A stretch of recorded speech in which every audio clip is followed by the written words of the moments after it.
Hello, my fellow tea drinkers and card players alike. I hope you're all doing well. So, as a starting point, who am I and what am I doing here? I've been a casual player in Yu-Gi-Oh! For a number of years, and for the purposes of this series, I'm going to class a casual player as someone who hasn't participated or attended competitive events and who doesn't necessarily play the game at that competitive level. So, particularly given the past couple of years, I've gained a further appreciation for what this game is and what it means to me, and I essentially want to take the next steps to further my own experience and further my fun in this game.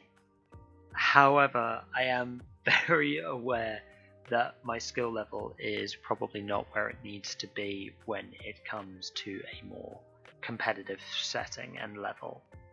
I have a fairly decent knowledge of the main mechanics, but there is definitely more for me to learn in terms of the intricacies of those mechanics, as well as deck strategy, deck building, and combo play, and that is really what I want to build up my confidence in.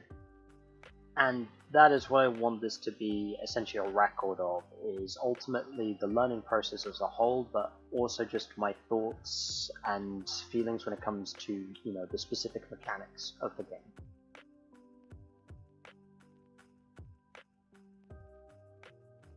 So, considering this is about building on my confidence and just having fun with the game, I want this series to essentially just go with that and explore everything the game has to offer. To that end, for this week at least, considering this is meant to be more of a starting point, we're going to be focusing on doing a small showcase of the decks that I will be using throughout this series. Emphasis on the word decks, as I want to have a few decks that are more competitively viable so that I'm just not using the same one every time. So the idea will be is that I'm working to improve each of those over the coming weeks. This episode will focus more on giving a brief showcase of each of the decks and the directions that they could potentially be taken in, and then we'll also include a link to a separate video which gives a fuller deck profile and deck breakdown.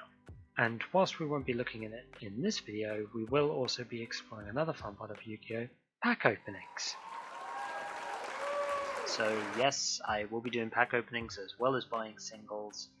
The first set we'll be opening is the more recent set, Legendary Duelist Season 3, to see if we can be, blessed with our pulls. And we'll continue to do this throughout the series. Going forward in future weeks, we'll be looking at doing some research, updating the decks accordingly, and then there will be some games to essentially apply what we've learned. But because we're doing this for 3 different decks, I don't want each of the videos to get too convoluted, so we'll be focusing on a different deck in each video so that the change is more gradual and it's also a bit more recognized in each of the videos, so I can spend more time in going into it. And with that being said, we're now going to go check out the decks.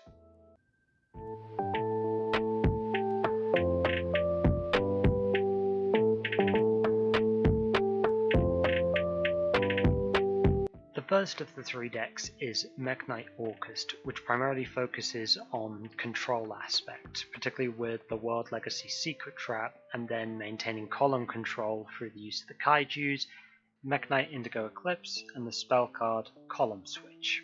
This deck is a lot of fun to play and does have the potential for OTKs, but it does have a real weakness in going first, which, although I've tried to compensate for, it still does and can brick quite heavily in going first. Now moving on to the test hands, which I'll be doing for each of the decks. This hand actually works going either first or second, but we're going to start by normal summoning the Bombard, linking away for Link Karibo. Then we're going to set up a column, so we set our column switch face down and special summon the Blue Sky. Because it's first turn we don't get an effect, so we just link away for the Morning Star. Using Morning Star's effect to discard the Avram from hand and add the Secrets. Now at this point we would pass turn over to our opponent, and on their turn we can activate World Legacy Secret to resummon the Blue Sky, and then at this point we've got 2 effect negates with the power of Column Switch, because Secrets will negate a monster effect in the same column as a Mekk-Knight. So overall, not bad. Now going into test hand number 2, we open a hand that would genuinely be unplayable if we were going first. But if we're going second and our opponent has a monster, we can tribute it with Kaiju, set the crescendo so we can actually get a column to set up Blue Sky, Add Gersu off of Blue Sky's effect and summon it, and then discard the World Wand using its ability. Then we'll just link away into Morningstar and discard the final red moon in our hand, so we can add, instead of secrets this time like we did last time, we're going to add our World Legacy Memory, and we're going to trigger it so we can special summon the mekk-knight purple Nightfall. At which point we're going to trigger off Nightfall's effect to banish itself, so we can add another mekk-knight to hand, which we're going to do Red Moon and special summon it. Then we're going to use Red Moon's effect to banish a mekk-knight from our graveyard to destroy the Doggerland, and then we're going to link away for 3 into Spectrum Supreme. We'll then use Spectrum Supreme's ability to destroy the card in the column that we set to split the original columns, so we can special summon our Indigo Eclipse, and then we can move our Indigo Eclipse out of the way so Spectrum still gets its effect protection. As can be seen from the test hands, it is an inherent issue for the deck to go first sometimes. There's also a potential proneness to interruptions, particularly on Morningstar's effect, and the deck is also quite slow to actually build up a substantial board, and it's relying on your opponent not being able to get through the traps, etc. Now, there are several ways in which we can look at developing the deck to resolve these issues. At the moment, the ways I can see are looking at potentially removing the Orcust engine, because ultimately there is somewhat limited synergy there. We could also add the Invocation or the Dogmatica engine, which may give the deck a much needed consistency boost and also allow it to play first. These are just some options though, and there undoubtedly will be some more that we can try out in the coming weeks. The second deck is ultimately one of my favourites and is actually the deck that got me back into Yu-Gi-Oh!, which is the Synchro Spam deck. It's the first deck I properly designed, and ultimately works on spamming special summons to build up to the boss monsters in the extra deck easily. Moving on to the test hands, we actually have a decent hand for popping off. So first up we activate the Synchro Chase, just for safety later. Then we activate Converter's effect, send Junk Synchron to the grave to add Junk Synchron to our hand, and then normal summon it, adding Converter back to the field, and then Synchro summoning for level 5 Junk Speeder. Triggering both Speeder and Converter's effect at the same time, we get the Synchron back to the field for the graveyard, and we can special summon our Pokemon with Synchron and Cyber Synchron. Then we set the scale with Darkworm and use Synchron's effect to Synchro summon level 6 Stardust Charge Warrior. Getting the draw off of Charge Warrior, we draw into the Symphonic Warrior Guitar, and then using Cyber Synchron's effect to double its own level, we Synchro summon into level 8 Crystal Wing Synchro Dragon.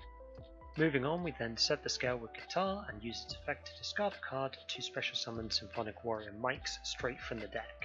Then we use the Symphonic Warrior Mikes and the Junk Synchron to summon our Psyframe Lord Omega. Now, I did do other test hands post this, but ultimately, yeah, I could build a house with those breaks. The principal issue with this deck is in its consistency. There are a lot of engine pieces in here which on paper should work, but when it comes together, they lead to a lot of breaks. I think more variety is also needed in our extra deck, as while some monsters get used all the time, some never see use. That being said, I think the main way to fix this deck and its consistency is through re-evaluating the engine pieces as well as the extra deck. Removing the pendulum pieces and focusing on the Synchron package, including Stardust Synchron, could be the way to go. Alternatively, Crystron Halqifibrax and the inclusion of Jet Synchron might actually be the way to steer this. But we'll look at what to include to adapt to the current meta as we go through this. The final deck is Phantom Knights with a level 3 toolbox which includes Burning Abyss.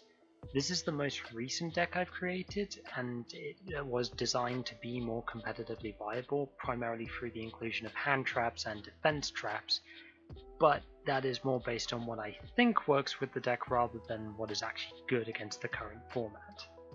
So going into the first test hand here, we've actually got a very decent opening hand, and we're going to start it off by summoning the Torn Scales, and then activating the emergency teleport to get our Psychic Tracker to field. We're then going to link away the 2 to summon Cherubini of the Burning Abyss, and trigger Cherubini's effect to send the Graph that is in our deck to the grave, and use Graph's effect on grave to summon Seer.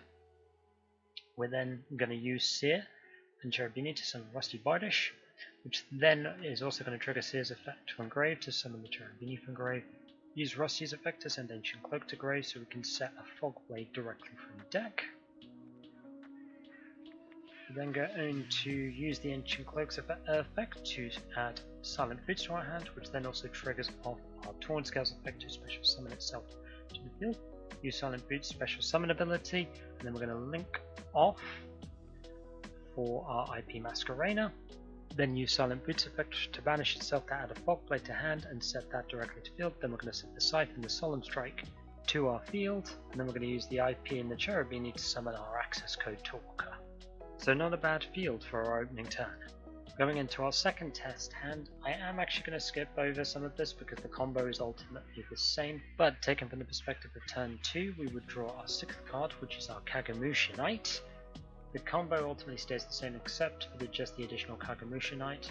And from here, using Rusty to add Shade Brigandine rather than Fogblade, we summon the Shade Brigandine, and then we link off the Shade and the Kagemusha Knight in order to summon our artifact Dacta. We then use the Phantom Knight effect from the grave, so same Ancient Cloak, so we can add the Silent Boots to hand. This then also triggers Dagda's effect to set Scythe directly from the deck to the field. Once that's done, we then activate the Torn Scales effect from the graveyard to special summon it, and then special summon the Silent Boots. Then overlay the Silent Boots and the Torn Scales, so we can get to our Breaksword. Now we're going to use Breaksword's effect, imagining there's a card on our opponent's field to destroy itself and the card, which then also triggers Breaksword's second ability and resummons the Silent Boots and Torn Scales at level 4. We can then overlay those two for Raider's Knight, and then use Raider's Knight's ability to detach in order to XE summon our Arc Rebellion XYZ Dragon. We then use the Silent Boots to get the Fog Blade to hand, and then can set 2 Fog Blades that we ultimately had. We've then got 2 Ash Blossoms to act as negation, and at this stage we're sitting good already, but we can activate its XYZ Dragon's effect, detaching a unit and ultimately increasing its attack point. It means it's the only attack. And we link off Cherub and our artifact Dagda for our access code Talker, which makes this one of the best boards we can produce. So as can be seen, this deck can combo up a lot, however it can be prone to interruptions at certain points, which if we have no extenders in hand, can just stop the deck in its tracks. The deck is also very reliant on the extra deck and special summoning, and if that gets blocked, the deck stops working. However, we can start to look at this by looking at recoverability and possible protection against summon and effect blockers. Adapting the hand traps and other defense cards to the current meta would be the best way to do this. Reviewing the deck to see if there are any cards that could be removed, perhaps because they're too situational, or adding new engine and combo pieces that could potentially add other synergies is also another way we can look at this. And that wraps up the showcases for each of the 3 decks. As I mentioned previously, there will be links in the description for each of the deck profiles which go into a bit more detail of every card in the deck and sort of why they're there and why they're useful.